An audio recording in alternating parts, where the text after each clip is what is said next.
All right. First, before we start, any questions? Can you do 2.71? Yeah, can you tell me what it is?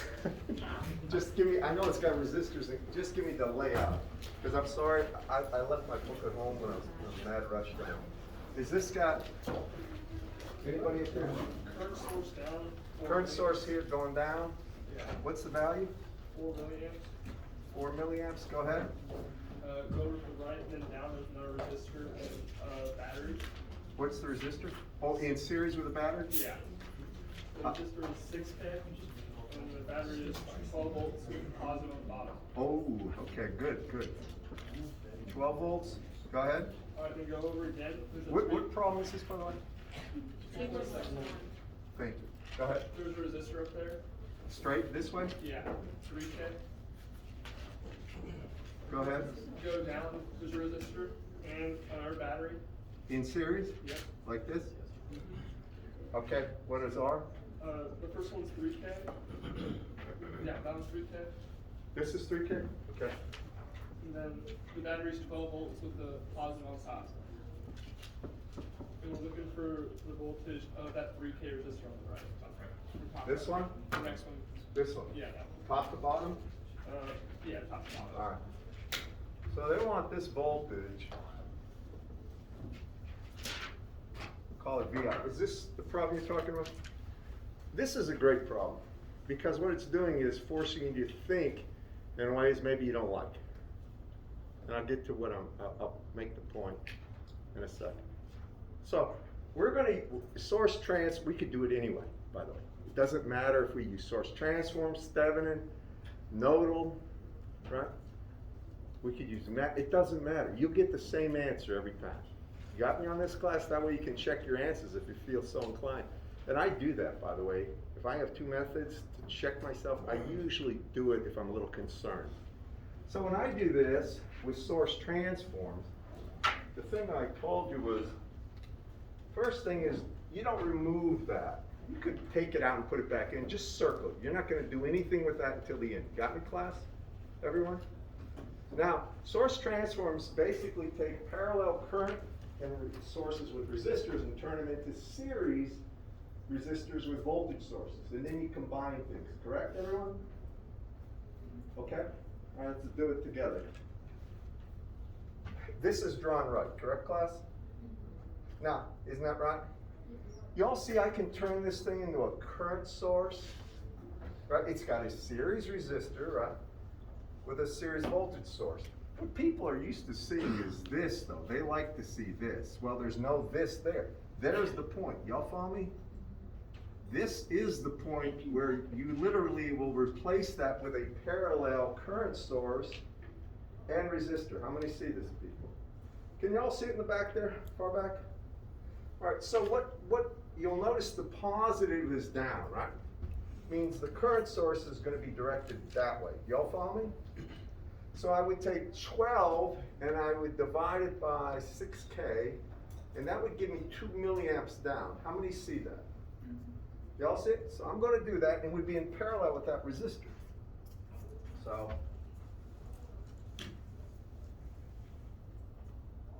now I'm going to go ahead and I'm going to put my 2 milliamps down. And the resistance there was 6K. I hope this is answering your question, Miss. And anybody else has a question? Y'all follow me how I did that? It's a little unsettling because now you're doing things, I've never seen it done quite that way. I just, right in the center of the circuit, right, I replaced it with a current source in parallel with a resistor. Got me? Y'all see it? Now, can you all see these two current sources? Both arrows down, both going into this node, coming from this node, right? How many see you could add those up and just make one current source 6 milliamps? Take a good look. Can you see it? You asked about it. Everybody back there? All right, so that's what I'm going to do. I'm going to add, I'm just going to leave this here 6 milliamps. You okay with that, everyone? So 2 and 4 is 6 milliamps.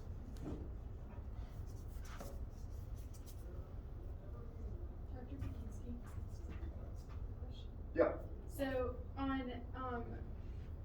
Friday's class, we combined two current sources, but they were pointing in opposite directions. So you you took would the difference. subtract, Okay, so it's just a rule of Right. thumb, if they're the same direction, you add them. yeah, always, yeah. And I mean, just think about if you have 5 milliamps, 7 milliamps, right here. Think about doing like nodal. What goes into flows out of, what goes into just one single value, doesn't it, class? You can add them like that, or subtract. Got me on that, everyone? All right, now, we're gonna keep going. What am I gonna do next? And let me figure it this way. I've got a current source in parallel with a resistor. What are my options? Voltage source in series, correct, class? Isn't that right? That's the only way to go, correct? We've already combined things. Are you okay? So here, I would have a voltage source of what? 6 milliamps, 6K is 36 volts, right? Take note of the polarity, positive down, correct? In series with that 6K. Is everybody all right with that? How many see what I'm talking about? Okay? We're not doing the 12 and the 3. We're not there yet. Series. We're just working with these, right? Right, but we're leaving that one because that's the voltage that we're looking for, right? Yep. And I mean, is everybody okay with this right now? Yes? Why couldn't you go ahead and change 6K and 3K to series and that Hold it. 6K and what? 3K? Here, they're not in series, are they? Series requires the same exact current to go through them. You see, some of this current will go this way, some of that current will route that way, and we don't know how much. They're not in series. Series means the same exact current goes through everything. You follow me on that, class? We don't know what we're gonna do is source transforms to get to the point. Now, maybe you're ahead of me and I missed something, but follow me on this, everybody. You see how I can take this and make that a voltage source in series with the resistance. Now, show of hands here, gotta make sure. You okay with it? All right, the voltage source would be what? 36 volts, right? In series with 6K. So now, I have, and I'm gonna do it this way, 6K, and then I have plus to minus 36 volts. Now, are you good with what I just did, everyone? So it doesn't matter which side of the battery you put your resistor on. No. As a matter of fact, that's the one thing maybe I should have stated. Because these are linear systems and stuff, it doesn't matter if the resistor's on top or the bottom. Remember, you're replacing it at these 2 points, right? You can have, as long as the voltage source is in series with it with a positive sense downward. Now, with the parallel resistance and current source, it doesn't matter if the current source is on the left or the right, or the resistor's on the left or the right. They just have to be in parallel. Got me on that, class? That's the only thing. Now, at this point, what can we do? This one, now it's getting a little more obvious. Class? Sure, this and this we can combine down to be just 9. Y'all follow me on this? Miss, with me? These two, now they're in series. Maybe you were ahead of me on that. Yes, sir. How'd you go for, I know how you got, how'd you got the plus on the bottom where the voltage? You see how the current's going down? Yeah. So What did, I mean, the theorem I showed you said this, that if you have a voltage source, plus to minus, with the resistor in series R, this is source transforms, where this is some V source. This is exactly equivalent across these 2 terminals to a current source where the current's value I would be equal to V source over R in parallel with that resistance R. I'm going to show you something. These 2 terminals, the plus minus, are identical. You'll notice the plus is going towards the top, for lack of a better way to say it. The arrow is pointing to the top, right? If these 2 are reversed, then the arrow will be pointing down. So it's always negative to positive.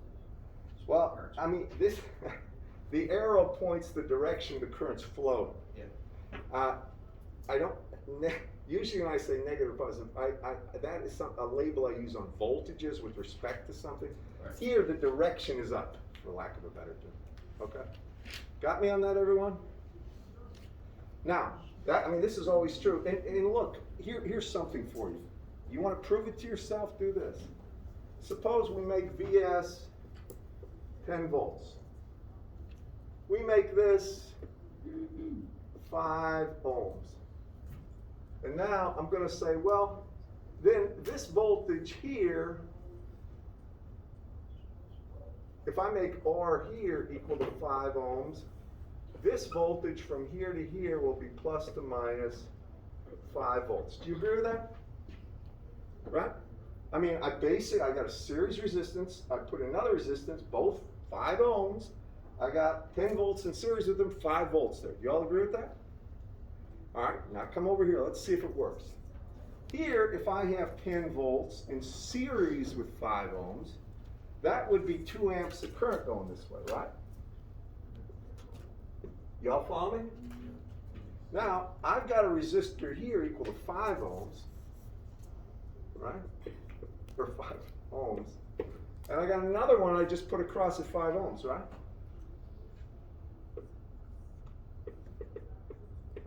What's the voltage across these two? Plus to minus. Well, are they in parallel? What's 5 in parallel with 5?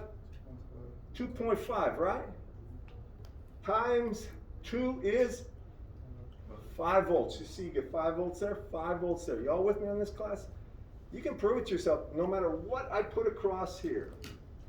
If this resistance and this voltage correspond to this current, being that voltage over that resistance, in parallel with that resistance, you will get the same values of voltage and current in that load. Do y'all follow me? This is really useful because you can simplify stuff so quick. Back to this. Now please follow me. You were saying the next step was what? I forgot you said. 9K and 3K. We can add these two in series. Maybe that's where you were, miss. You were ahead of me. But can you all see that the 6 and 3 would be 9K? All right. So I'll just make this straight and I'll make this 9K. Now at this point, you can do this so many different ways. Do y'all follow me what I've done?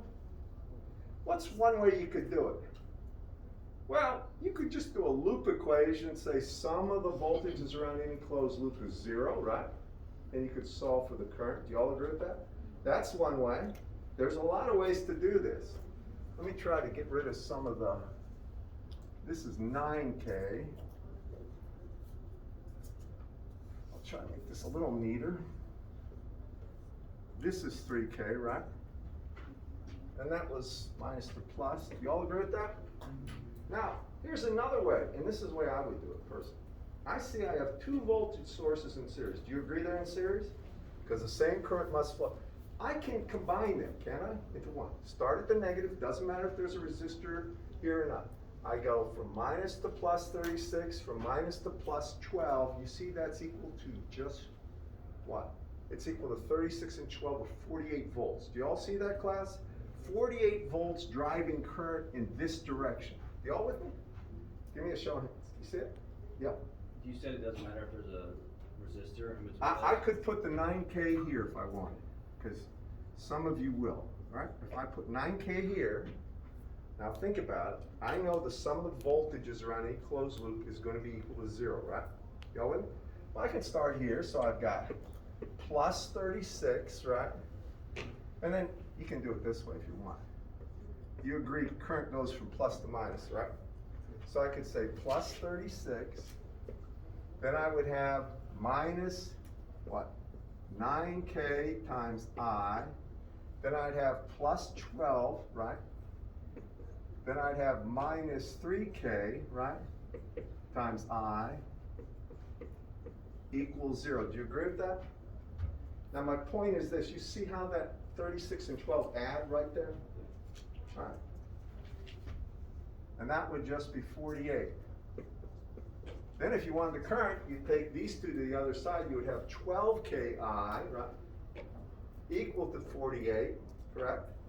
Or you would have I equal to what? 4 milliamps, wouldn't you, class? Right? Sure, you could do it that way, and you have I equals 4 milliamps, and then if you wanted this voltage, you'd have to make sure you got that right. The actual current you calculated was in this direction, so the voltage you would get is 3K times 4 milliamps would be plus to minus 12 volts here. I'm going to show you another way. I'm just going through the thought process with everybody. But the actual polarity they want is plus on top, so your actual voltage here based on the calculation of current, would be minus 12 volts, wouldn't it, class? How many see that right there? All right. I mean, just show me your hands. How many do? I know you do. Maybe I'm boring you with this one. That's one way. Another way to do it, probably the way a lot of you would do it, is when I'm right here, I'm going to get a single voltage source of just plus to minus 48 volts here. Then what I'm going to do is put in the 9K, doesn't matter where, I'll put it in here. And then I'll put that right here, and here's the voltage I want. And this is equal to 3K. And then I can use voltage division, can't I?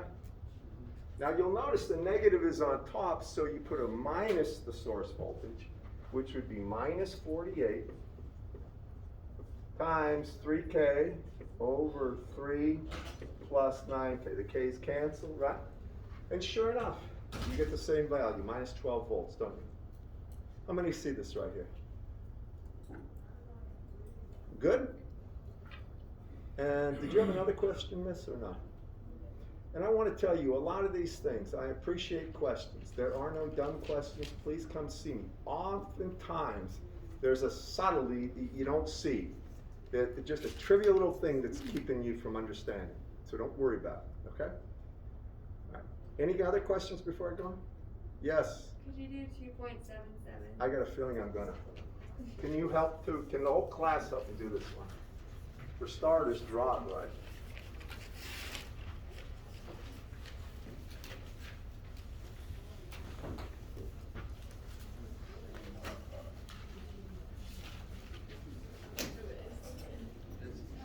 It was the same, initial, let's doing it with betting it 7 in.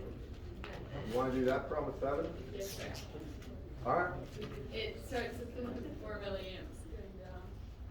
Yeah, no problem. This is 4 milliamps going down. Yes, sir. This one's probably even easier. And then coming over here, you have a resistor, right? And then it's, Voltage source, and this is 12 volts, right? yes, sir. And this is 6K. Yes, sir. And then you have 3K. 3K. And then you have this, right? Okay, yes, sir. 3K. And then what's here? 12 volts plus Yeah. minus. Plus to minus 12 volts. And this is the thing you wanted your output voltage across, right? Yes. All right, we'll do it with Thevenin. Now, I'm not trying to bore people. Believe me, I'm doing this for a very good reason. Even though some of you really nail this, you got it, it's boring. Work with me on this one, it'll pay dividends. It'll just burn it in so you don't mess things up. Because there's little things you can mess up. When I take a look at this, what does Thevenin's theorem say? First thing is, I find the load resistor, right, and I remove it. What is the load resistor? 3K, and I remove it, correct? Now please listen to this. There's something about this problem that's very interesting. Y'all agree with that? I want you to take a look. Y'all okay with that? Now what do you know? If you remove that, how much current can flow this way? How much, class? None, because this is an open circuit. It's a cat pipe. Think of it that way. All the current that is defined, you see that current source? That current has to flow no matter what. It's going to flow this way, right? That's going to be 4 milliamps, correct? So we're looking for the open circuit voltage next. So for V open circuit or V Thevenin, whichever you prefer, we're going to get real quick here. Now look, I got 4 milliamps flowing around here. What is that voltage going to be? 4 milliamps, 6K, 24 volts. Do you all agree with that, class? How many see this, by the way? Y'all see it? That current can't go any other way but this way. It can't go that way because that's an open circuit. It can't flow through there. It's like a cap pipe. So that means that's 24 volts, right? Who asked about this? You guys? Yes, sir. All right, now, what's the voltage across here and why? You're right, why? No current, no problem, no voltage. Got me on that? No current, 0 volts if it's a resistor. Because voltage is I times R. If I is 0, voltage is 0. Y'all follow me? Now we get the open circuit voltage right here. All right, now I always tell you start at the negative, right? That's the way I like it. I go down here, I go from a plus to a minus, decrease of 12, right? You agree with that? I want to make sure she does. You asked Yes. about the, all right. So it's minus 12. How about this? Minus 12 again, so minus 24 to this point, correct? Y'all agree? What about here? Minus 48, right? At that point, correct? Minus 24, minus 24, minus 48, and? Minus 0. There's no current, 0 volts, right? Y'all agree with that, class? How many see it's minus 48 volts? So this is minus 48 volts. If you're doing that, tease me, all right. You good with this, everyone? Now, after I have that, what's the next step? How do we get R7? You're right. You turn off the sources, right? Voltage sources become short circuits, right? When you turn them off, turn off a voltage source, 0 volts is a short circuit. So this, I'm going to erase this if you don't mind, okay? So that's a short circuit. When I say short circuit, it's a wire. That's what I mean by short circuit. This is a wire. All right? When I turn off current sources, they become open. They go away. No current. There's nothing there. It's a cap pipe. It's an open circuit.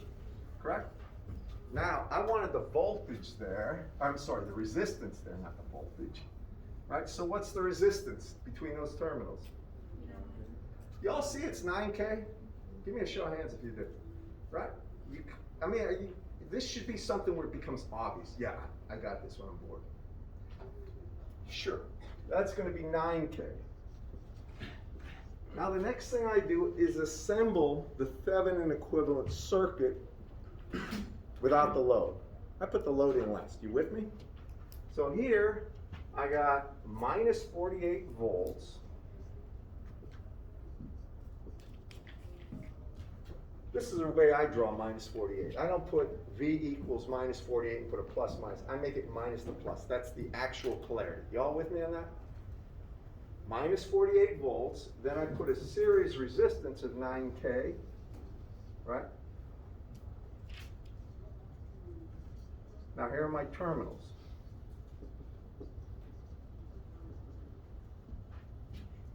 Now I put the load back in. Last step. The load is 3K, correct, class? All right, so when I put 3K in here,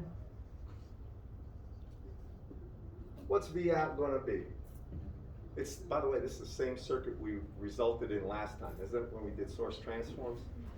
So what's it going to be? Well, minus 48, the actual source voltage, right, times the resistance I want the voltage across, which happens to be 3K, over the sum of 3 and 9, or 12, or this is going to be minus 12 volts. Isn't it, class?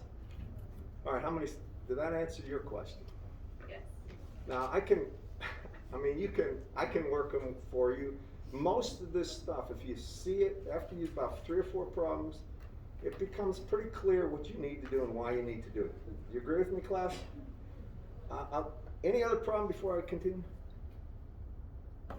If there's one that's really knocking you off, let me know about it, because these problems are straightforward once you get familiar with the technique. This is not like, advanced thermodynamics where you have sets of differential equations you have to solve. This is pretty straightforward stuff. These are algebraic equations. So your Thevenin voltage is negative because it's the opposite of your V0. Well, remember, the V0 polarity defines how the voltage is going to be sensed, right? The positive was on top, wasn't it? That means you really want to find the voltage that would be developed there.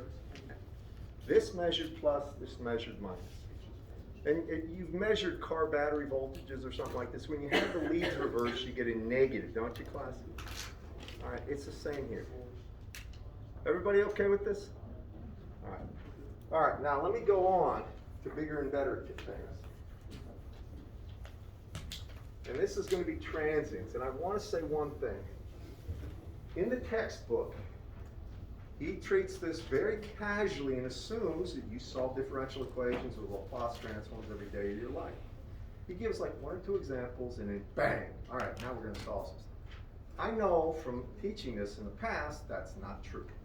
So I don't even mess with Laplace transforms. I'll show you the general form of the solution, all right? We're only going to do first order transients. Please pay attention. So in general, now please write down what I'm about to say.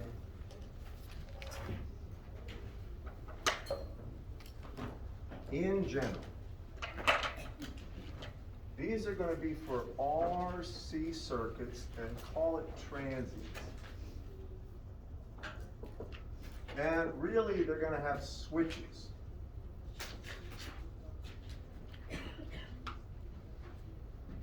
Now, last time what I did, I went ahead and said, if you have a capacitor C in parallel with the resistor R, and there was some initial voltage on that capacitor at T equals 0, this is what I showed you last time. If you have some V right here at T equals 0 equal to V naught, then I showed you through differential equations. I'll just put this up here one time. I said that, well, I know the current through a capacitor, if the voltage is sense plus to minus V here, the current flowing from the positive to the negative terminal, I of t was equal to C times dV dt. In physics, you have this. Guaranteed you have this. Now, these are standard. This is the standard way of describing the relationship between current and voltage in a capacitor whose value isn't changing with time. Remember, I put down and I said the current here plus the current here was equal to 0. Do you all remember that? Because and then I solved it for voltage. I'll do it again real quick. So if I talk about current in the capacitor, current in the resistor, I know current in the capacitor plus current in the resistor equals 0. Whatever flows into this upper node flows out, right? Everything's flowing out, nothing's flowing in. Follow me, class? If you want to, you could draw a line here and just say I equals 0, but you don't have to. So current through the capacitor is C times dV dt. Current through the resistor is V over R equals 0. Some of you remember this. This is what I did last time, didn't I, class? Then what I did is divide by C.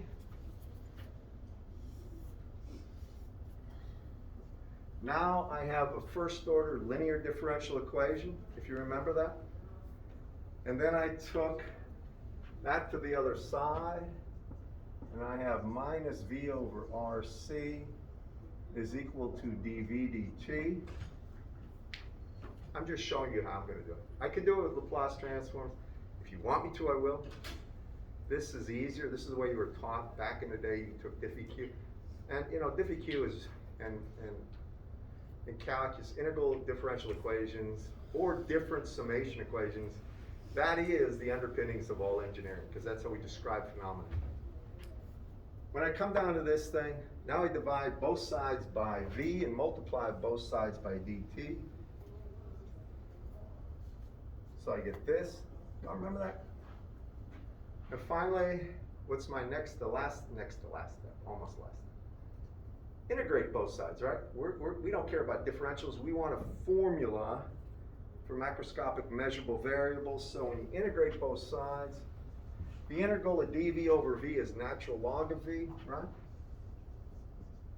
And that's equal to minus T over RC plus a constant. Remember me doing that part? How many do? Probably a lot of you do. I'm just trying to get it down. I want to make sure this is fresh in your memory, where we got this. Now after that, that V is the voltage across both the resistor and the capacitor because they're in parallel. I take everything, I take e to that power, right? And e to log Vx is simply V of x, right? Or V of, in this case, V of t is equal to e to the minus quantity t over RC plus a constant, and that's the same thing as a single constant k when you have e to the minus c times e to the minus t over RC. And in general, they say that V of t is some V naught e to the minus t over tau, where tau equals to RC. And that's true for the voltage. Huh? I was just saying, slow down for a second, please. Do you remember this from last time? I do, I just. All right, I'm really gonna, I'll stop right here, but this is sort of second nature, I think. You've all had this over and over again, right? You didn't have differential equations? We did, but a while ago. How many are MEs? How many are AEs? How many use differential equations here about every day? I'd say every one of them that are A's and MEs. If you don't, I mean, you may do it with Laplace transforms, you may do it in terms of some, if you got Beverly or any of these guys, that's the realm they live in. I mean, I know all these guys. In industrial, I'll be honest with you, I don't know. Industrial processes almost always are very mathematically definable and they optimize. You're trying to optimize profit, whatever it is. And it's usually high, I mean, if you get into the higher levels of that stuff, go to Apple Computer and work for Tim. Or something like it. I mean, all of it is super, super mathematically defined. They have machine learning algorithms to optimize stuff.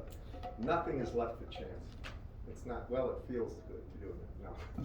That works in stores, doesn't work at the headquarters. All right. We're using system dynamics and control. What's that? System dynamics and control. That's all diffie-Q. It's only diffie-Q with no numbers.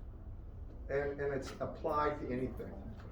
But that's the underpinnings of engineering. Now, some people don't realize that until all of a sudden you get into your senior level courses, and I mean, that's just the way it is. Now, admittedly, if you're into the experimental, where you're doing all measurements and stuff, maybe not. But if you're doing stuff where it's theoretical and you're optimizing, you're trying to maximize something or minimize something, that's it in a nutshell. That's what engineering is. You're trying to come up with solutions to problems, which are ultimately optimal or minimal type of things you get. You all with me on that part? That's basic physics, right? Now, the next thing I'm going to do is say that works great, but you'll notice there's no source battery. There's nothing here that says there's going to be a voltage left over after this thing decays. Do you all follow me? So now I'm going to give you the general form of the voltage on a capacitor for transient problems. And I want you to hear me when I do this. You'll see it.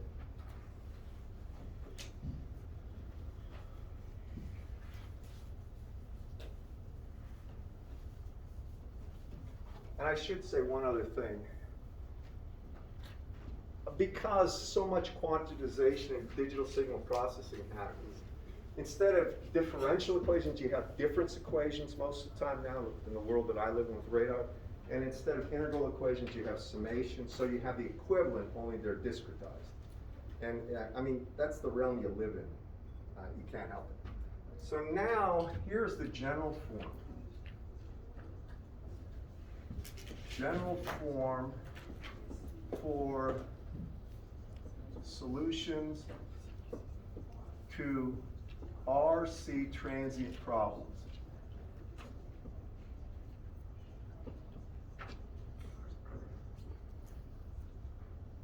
All right? Your solution will have this form.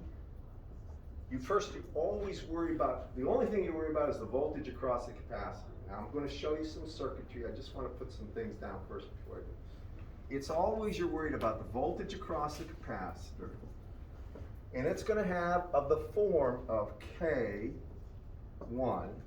that I'll show you how to get, some arbitrary constant you'll figure out based on the circuit. And it's times e to the minus t over tau plus K2. Tau is equal to R Thevenin across that capacitor times the value of the capacitance. K2 is equal to the voltage on the capacitor as t goes to infinity. These will always be the form of the solutions you get, and these are called first order transient problems.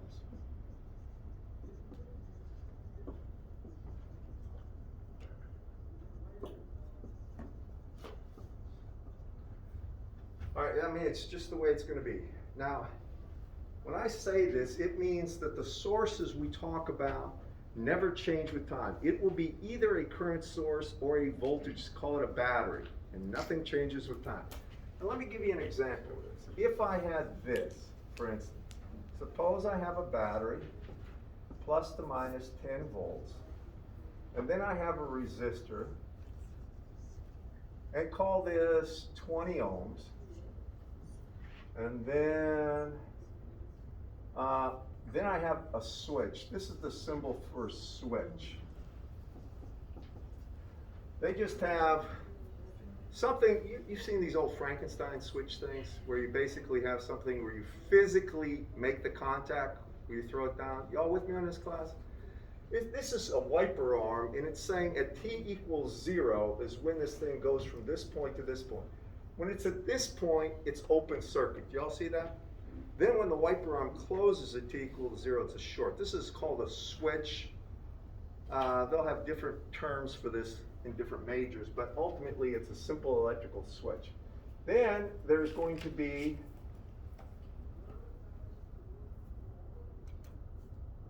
let me do it this way.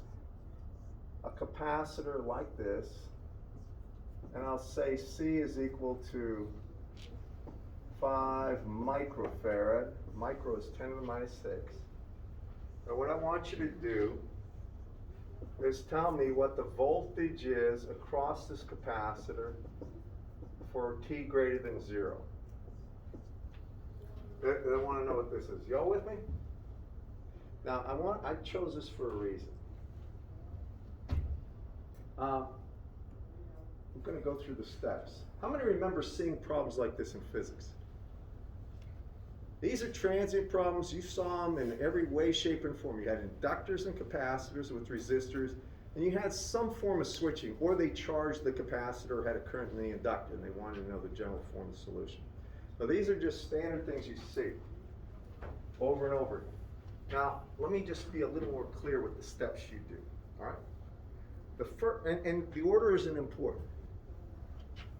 This you write down. First step is find the voltage across the capacitor, VC, for t less than or equal to 0. Really, it's when the switch does this transition. If this was happening at 2 seconds, then you would do it then. But I prefer 0. I'm not trying to throw you off. I'm trying to keep everything simple. So when I look at this, the first thing you say, well, at 0, the switch is closing. It's going from an open to a closed circuit. Y'all follow me? Here's the thing about capacitors that are nice. The voltage can't change instantly.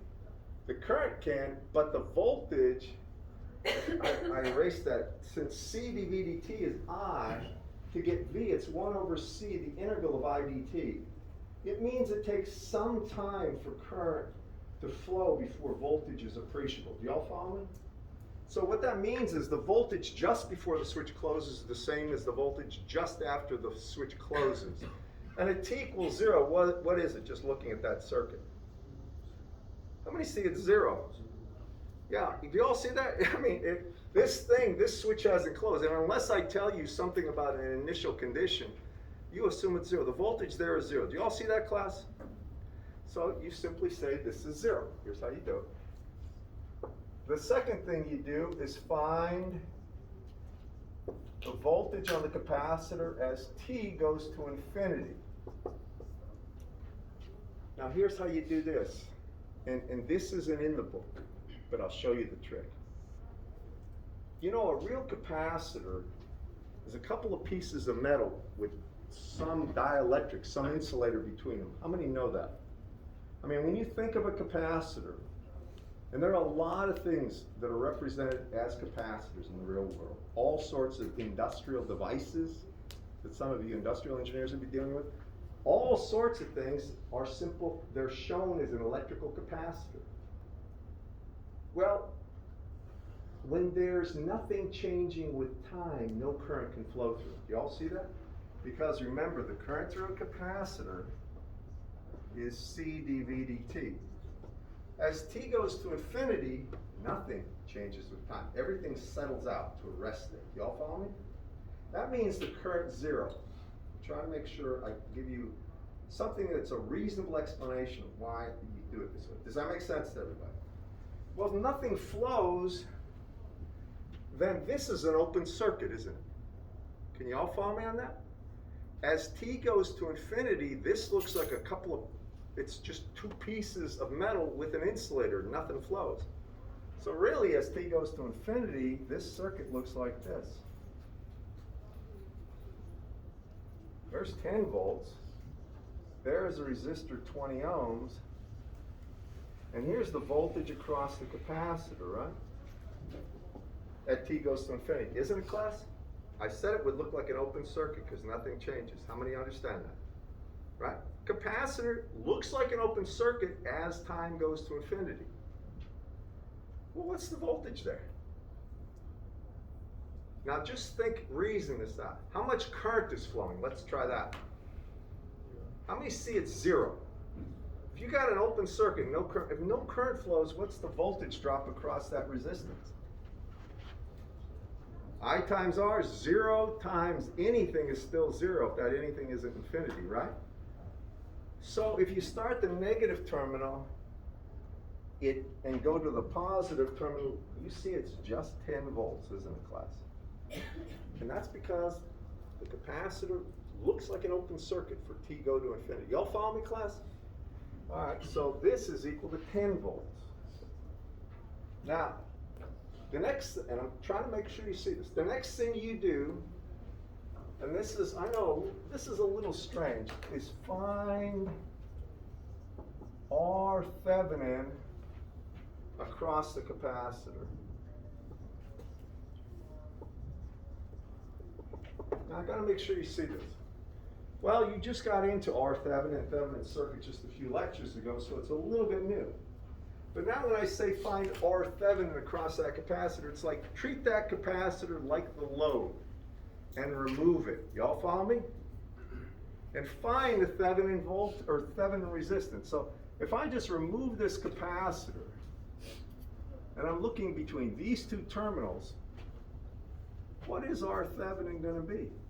At one time. Now remember, it's for t, I should say R Thevenin for t greater than 0. T greater than 0. It's after the switch transitions. So that looks like a short circuit. Are you with me? Now look at it. Isn't it just 20 ohms because what? R Thevenin says you turn off the voltage sources, make them shorts, right? If that was a current source, you'd make it an open, wouldn't you, class? You all see it would just be 20 ohms? Give me a show of hands. Sure, it's 20 ohms.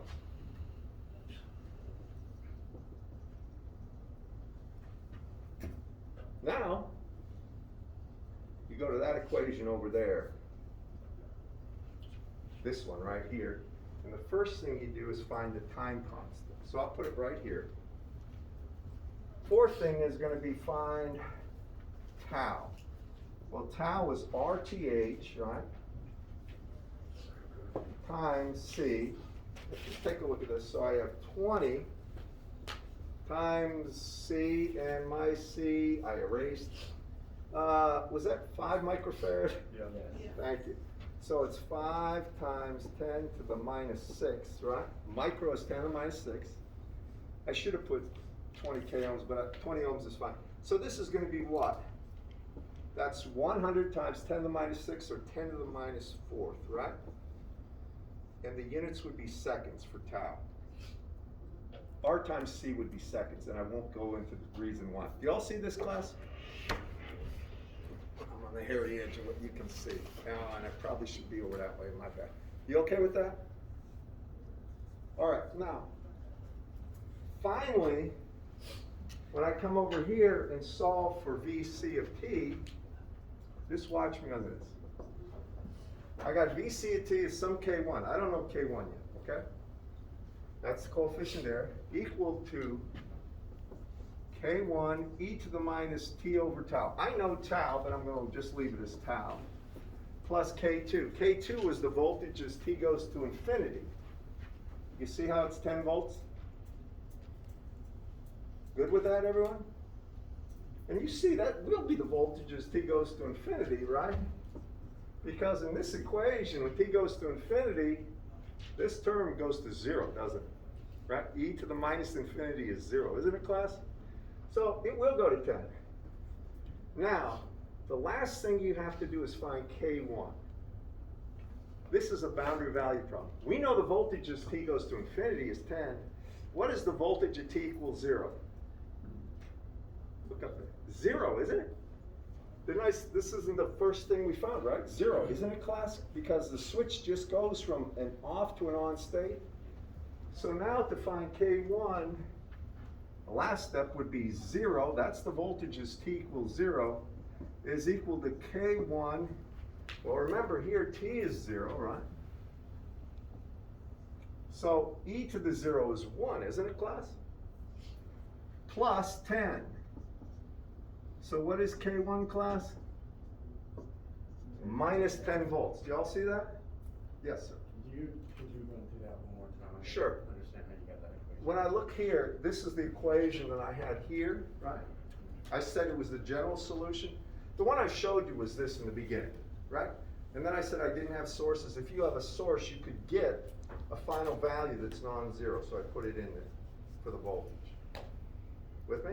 Yes. All right, now this equation, if you accept that as true, you're gonna have to take it as truth right now, because I don't have time to prove it. But anyway, if you take that as truth, and I come over here, well, I know that that K2 is the voltage as time goes to infinity, which is 10, right? Take a look over there. If that's 10, I need to solve for K1. I've got tau, right? 10 to the minus 4. So to get K1, I know the voltage is t equals 0 is 0, don't I? I put 0 here is equal to K1 e to the minus 0. E to the 0 is 1, isn't it, class? You all with me on that? E to the 0 is 1. Plus 10, K1 has to be minus 10, doesn't it? Because this plus K1 is 0, K1 has to be minus 10. Yeah. Well, what about t equals 1? Does Well, that then change? once we get the values at the boundaries, then we can solve it for any time. At t equal 1, you put 1 in here, right? Actually, if I rearrange this equation, I'd say VC of t is equal to, now remember, that's minus 10, so it's really gonna be what? 10 right here. That's gonna be 1 minus e to the minus t over tau would be a way of writing that. Just let me finish this stuff. You with me on that? I'm asking, does K1 change as time changes? Yeah, it will, because what happens? This is the general equation, right?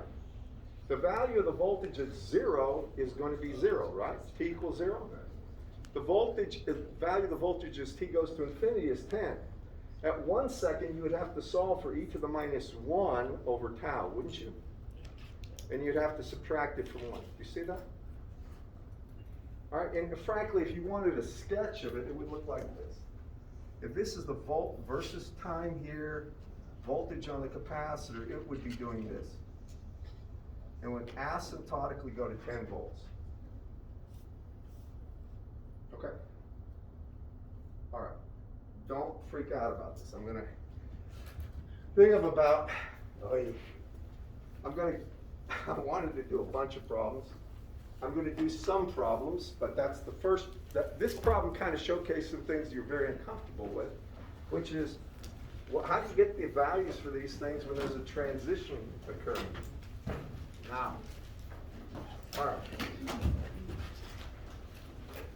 Friday, let's see, this quiz, I won't give it to you on these transients, but I'm gonna give you transient problems and I expect you to do them. It'll be on everything we covered up to transients, okay? I mean, it's basically, everything's always cumulative, but it'll be focused on the latter stuff.